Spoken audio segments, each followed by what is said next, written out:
Assalomu alaykum aziz do'stlar. Hop, ham ruhan, ham aqlan tayyor turing. Keyingi darajadagi qiyinroq savollarni ko'rishni boshlaymiz, xudo xolasa. Hop, birinchi bo'lib differensial tenglamalardan boshlaymiz. O'tgan safar osonlarni ko'rib chiqdik.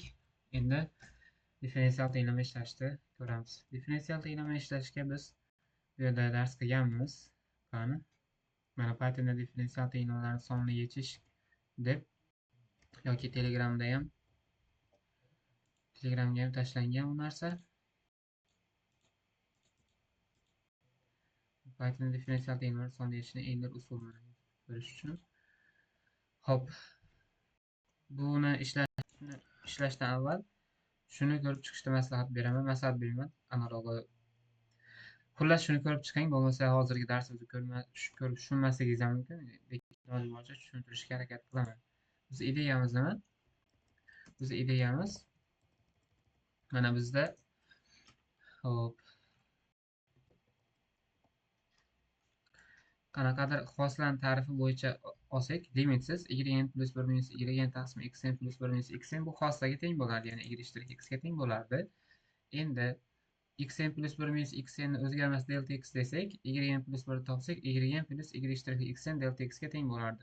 Bizning g'oyamiz shu, ya'ni har oldingi y ga xoslasini delta x ga ko'paytirilgan holatda shunga qo'shib yana yangi y ga saqlab ro'yxatini shakllantiramiz, keyin ishlaymiz. Biz keling ishlashga o'tsak, xullas. Namunaviy diff. Qani boshladik unda. Quyidagi oddiy differensial tenglamani oddiy ekanmish, qarang. Oddiy differensial tenglamani berilgan boshlang'ich shart asosida sonli yeching. Xo'p. Va boshlang'ich shartlar bizda bor ekan, x teng 0 da y-imiz 0, x teng 1 da so'rayapti nimaga tengligini. Xo'p, qani boshladik unda. Xo'p. Nima qilamiz? Birinchi bo'lib biz nima qilishimiz kerak? Dx ni aniqlab olishimiz kerak. Dx teng juda ham kichkina son bo'lib tursin, 100 dan 1 bo'lib tursin.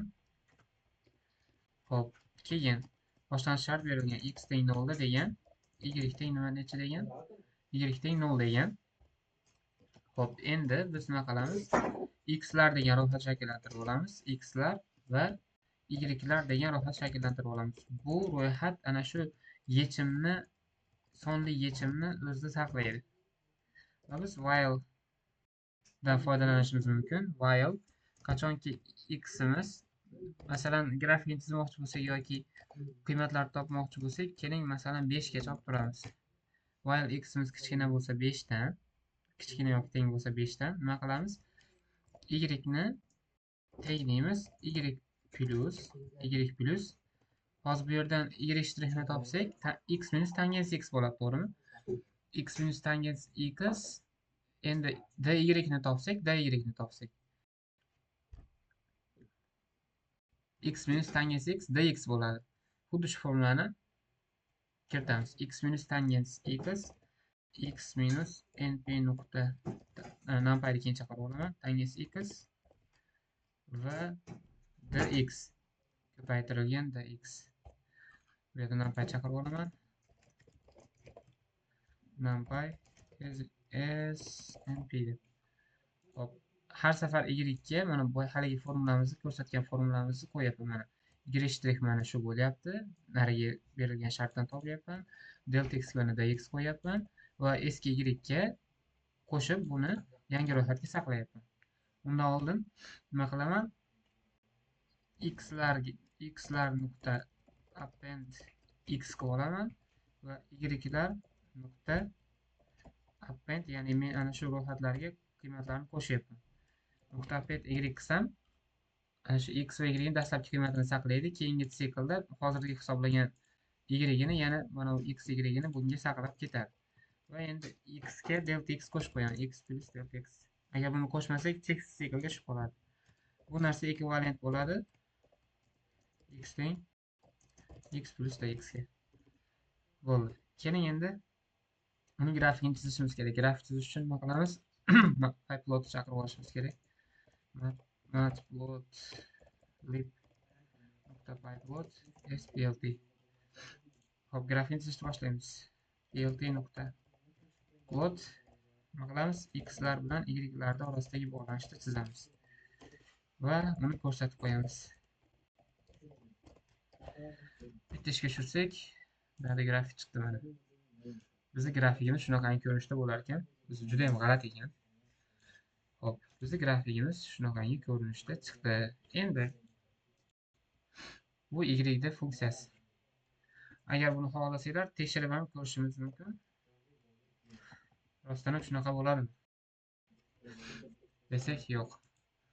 Bundan integral olishimizga to'g'ri keladi. Ha, bo'pti. Xullas grafikimiz shu chiqdi. Qolgan funksiyalarda ham xuddi shunaqa ishlashimiz mumkin. Bu yerda y teng 1 qiymatini so'rayapti. Y teng 1 qiymatini chiqarish uchun biz nima qilamiz? For i in x'lar deymiz. X'larning ichidagi har bitta x'lar ro'yxatidagi har bitta sonni ko'rib chiqyapmiz. Agar ana shu sonimiz biz nechada teng bo'lganligini topishimiz kerak, 1 ga teng bo'lgan. 1 ga teng bo'lsa, 1 ga teng bo'lsa deymiz.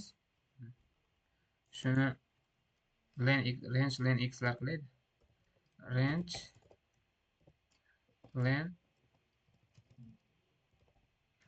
len x'lar, ya'ni nechta son bo'lsa shuncha sikl bajariladi. Agar endi bu indeksimiz endi x'larning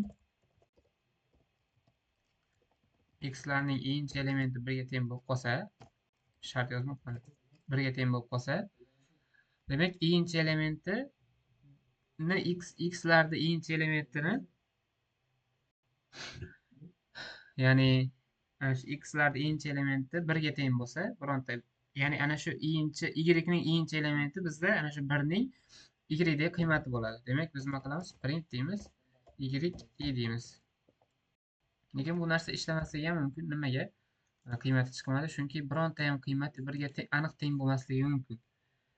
Ya'ni dasturda xatolik hisobiga 1/1000 dan necha ham 3 bo'lib qolsa, bu kod ishlamasligi mumkin. Shuning uchun uni yaxlitlab olamiz. Yaxlitlab, masalan, 11-xonasigacha yaxlitlab olamiz masalan. Olsak, hop, invalid index deyapti. Ha, y'lar degan ro'yxatning inch elementi bizda shu bir ana chiqdi. Mana -0.128 bo'lib chiqdi. Demak, biz shunaqa qilib differensial tenglovni ishlashimiz mumkin bo'ladi. Xullas, qisqacha qaytarib o'taman. NumPy, sinus, kosinus va hokazolar hisoblash uchun kerak bo'ladi. Grafsiz ekanda yoki keyinchalik pyplot, xullas grafsiz uchun pyplot plt bizga shart bergan x teng 0 da qani x teng 0 da y teng 0 deb bergan. Shu boshlang'ich shartni kiritdik. Mana x teng 0 y teng 0 deb dx ni kiritdik. Dx ni kiritgandan keyin mana x'lar, y'lar degan ro'yxat ochdik. Bu sababi har bitta juda kichik x ning har bitta kichik o'zgarishiga to'g'ri kelgan y ning har bitta kichik o'zgarishini saqlab ketamiz. Mana nima qilyapmiz? X 5 dan kichkinaga oraliq beryapmiz, masalan, va uni grafikini x'larga mana append x qilyapmiz, dastlabki qiymatlarini qo'shyapmiz, keyin qiymatlarga mana shu x bilan y qo'shayotgan qiymatlarimizga ishlov beryapmiz. Ya'ni boyagi Euler tenglovasi formulasiga asosan y' dx ga mana eski y ni qo'shib yangi y ga saqlayapmiz va x ga yana dx qo'shib qo'yapmiz va ularni yana qaytadan saqlab shu siklni bajarib chiqyapmiz x 5 ga yetib bo'lgungacha. Va ana shu har bitta y'inchi elementini, x'larda har bitta y'inchi elementini ko'rib 1 ga tengini qidiryapmiz. Mana bu y birini topish uchun va ana shuni taxminan ana shu 1 ga teng bo'lgan nuqtasida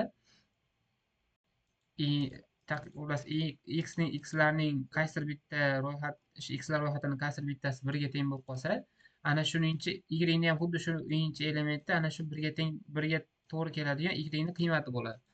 Shuni biz chiqarib qo'yapmiz. Va uni grafikini chizib qo'yapmiz sodda qilib. Endi qolganlarini xuddi shunaqa qilib ishlayveramiz. Xo'p. Bunda endi y shtriximiz x plus tangisi x bo'lar ekan. Buni x plus tangisi x ga almashtiramiz. Va bizda x teng 0 da y teng 0 berilgan ekan, y bir so'rayapti ekan. Buni ham bitta ishga tushirsak, mana buni ham qiymatlarini chiqarib beryapti, grafikni chizib beryapti. Xuddi shunaqa qilib mana y shtrixni o'rniga qo'yib, qolganlarini ham xuddi shunaqa qilib ishlab ketsak bo'laveradi. Endi keyingisi y shtrixdan x minus y ekan. y' teng x minus y bo'lsa, mana shuni o'rniga x minus y yozamiz. Hop. X minus y dx. 0 dan 0, bizda 0.14 ga teng bo'lgan qiymatdan teng bo'lgandek qiymatda so'rayapti ekan. Bitta ishga tushirsak, mana bizda y funksiyasini chizib beryapti va 0.4 dagi qiymatini ham chiqarib beryapti. Hop. Keyingisi y' teng x plus kosinus y taqsim 3 mi, 5 mi? Aniq ko'rmayapman. 3 bo'lsa kerak. Hop. Y' o'rniga xuddi shuni qo'yib qo'yamiz mana. Y' qani? Mana shunga y plus np nuqta kosinus y kosinus y taqsim 3 va bizda y boshlang'ich shartlari x teng 1.7 da 5.3 ekan. Boshlang'ich shartini ham kiritib qo'yamiz. 1.7 da 5.3 ekan va bizga 2.6 dagi qiymatini so'rayapti ekan. 2.6. Hop. Endi bitta ishga tushirsak, mana qiymatini chiqarib beryapti, grafikni chizib beryapti. Keyingisi 1 plus x kub plus y dan ildiz ostida ekan, y'. Shuni o'rniga yozamiz. Hop. Ketdik. 1 plus x ni kubi plus y ni 1 taqsim ikkinchisi ko'paytirilgan dx bo'ldi. Y teng 0.8 da 3.8 ekan. X teng 0.8 da y'imiz 3.8 ekan. Va bizda 1.5 ta qiymatini so'rayapti ekan. Bu yerga 1.5 yozib qo'yamiz. Bitta ishga tushiramiz. Mana grafikni chizib beryapti. Xullas mana shu 1.5 ta qiymatini ham chiqarib beryapti. Qani endi men bularni tekshirib chiqdim. Bular integrallar funksiyasini topib, boshqalarini ham xullas qiymatlari mos kelyapti. Ya'ni haqiqiy qiymatlar bilan mos kelyapti. Shubha qilmasangiz ham bo'ladi. Cho'zilib ketadi, hozir uni ham yozib chiqadigan bo'lsam. Keyingisini ko'ramiz. Y'-imiz minus x minus tangisi x ekan. Yo'q. Hop, mana teng 0 menimcha adashib ketilgan.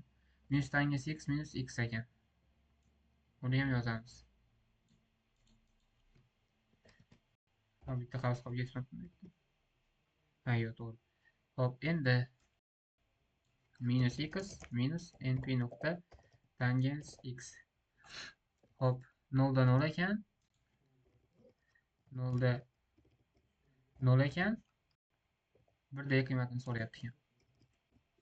Bitta ishga tushirsak, mana bizga qiymatini ko'rsatib beryapti, grafikini ham chizib beryapti y ni. Shunaqa qilib biz differensial tenglamalarni ishlashimiz mumkin bo'ladi. Boshqa qolmadi shekilli. Yana bitta bor ekan. Y' teng x plus y. Y' teng x plus y bo'lsa, mana shu y' o'rniga x plus y ni qo'yib qo'yamiz. Hop, 0 dan 0 ekan, 0 dan 0 ekan, 1 da qiymatini so'rayapti ekan. Bitta ishga tushiramiz mana. Ishlab beryapti mana. Bo'ldi, qolmadi. Xullas, shunaqa qilib biz ishlab ketaveramiz.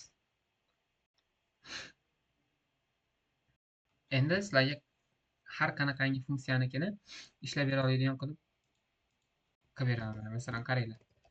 Biz nima qilyapmiz? Xuddi shu kodni ishlatyapmiz, faqatgina mana y' bilan mana x, y boshlang'ich qiymatlarini, mana bu bizga kerak bo'lgan qiymatlarni o'rnidan almashtiryapmiz, xolos.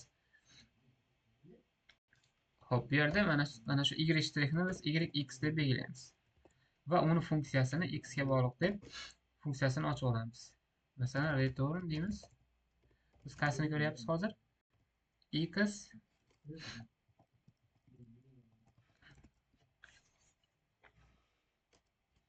y ham bog'liq bo'lishi mumkin. Y ga 0 degan qiymat y ham bog'liq bo'lishi mumkin. Xullas, shunaqa qilib qo'ying, shunday qilib ishlavering. Shunisi yaxshi ekan hozir. Chalg'itmaysizlar. Xullas, xuddi shu koddan foydalanamiz. X teng mana bu shartdagi qani? Y mana y 0 teng 0 turibdi. Demak, x ga 0 berasiz. Mana shu joyiga x ga 0 berasiz. Y ga ham 0 berasiz. Demak, mana shu shartga qarab, mana bu joyiga qarab. Va y 1 dagini so'rayapti. Demak, 1 ni mana bu joyiga yozasiz. y' topsangiz bu yerdan x minus tangisi x bo'ladi. Mana shu x minus tangisi xni, ya'ni y' ni mana shu qavsgachaga yozasiz. Keyin sizga ana shu grafikni chizib, qiymatlarni chiqarib berib oladi. Mana shu kod. E'tiboringiz uchun rahmat. Xayr, salomat bo'ling.